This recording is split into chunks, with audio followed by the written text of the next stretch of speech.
Tirupati BJP ప్రధాన కార్యాలయం నందు 78వ స్వాతంత్ర దినోత్సవ వేడుకలు ఘనంగా నిర్వహించారు.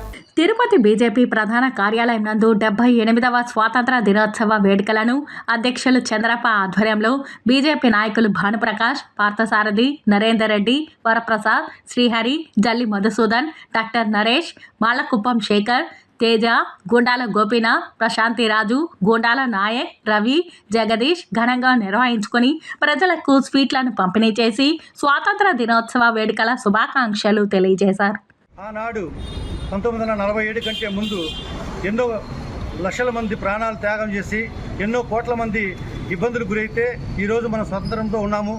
కాబట్టి వాళ్ళకి తెలుసు ఆ రోజులు, రాబోయే రోజులు నా పిల్లల కోసము, నా మనవాళ్ళ కోసము, నా తర్వాత జనరేషన్స్ కోసం నేను త్యాగం చేస్తున్నానని.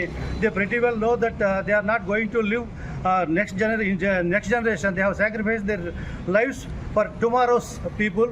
సో వాళ్ళ యొక్క రేపటి దినాల్ని మన కోసం త్యాగం చేశారు. కాబట్టి వాళ్ళని మనం స్మరించుకుంటూ, వాళ్ళు చేసినటువంటి త్యాగాలను స్మరించుకుంటూ ఈరోజు రాబోయే రోజుల్లో మనం రాబోయే జనరేషన్కి ఒక మార్గదర్శకంగా మనం ప్రవర్తించాలని, అన్నిటికంటే ముఖ్యమైన పండుగల్లో ఈ జాతీయ జెండా ఎగరేసేదే ఒక అద్భుతమైనటువంటి పండుగ. ఈ పండుగని ప్రత్యేకంగా నరేంద్ర మోడీ గారు ఒక ప్రధానమైనటువంటి దేశభక్తుడు. ఆయన ప్రధాన మంత్రి కంటే కూడా ప్రధాన సేవకుడు, ప్రధాన దేశభక్తుడుగా వ్యవహరిస్తూ ఈ దేశాన్ని ముందుకు నడుపుతున్నారు. విశ్వగురు అనేది స్వాతంత్ర దినోత్సవంలో ఒక నాన్ కాంగ్రెస్ గవర్నమెంట్ ప్రధానమంత్రి ఈరోజు మన నాయకుడిగా ఉండటం అనేది మనందరం గర్వకారణం. ఈరోజు పేదల అభ్యున్నతి కోసం, మహిళల కోసం, విద్యార్థుల కోసం, అదేవిధంగా రైతుల కోసం ఎన్నో కార్యక్రమాలు చేస్తున్న మోడీ గారి నాయకత్వంలో మనందరం ముందుకెళ్లాలని చెప్పని ఈ సందర్భంగా తెలియజేస్తున్నారు. భారత్ మాతాకే జై.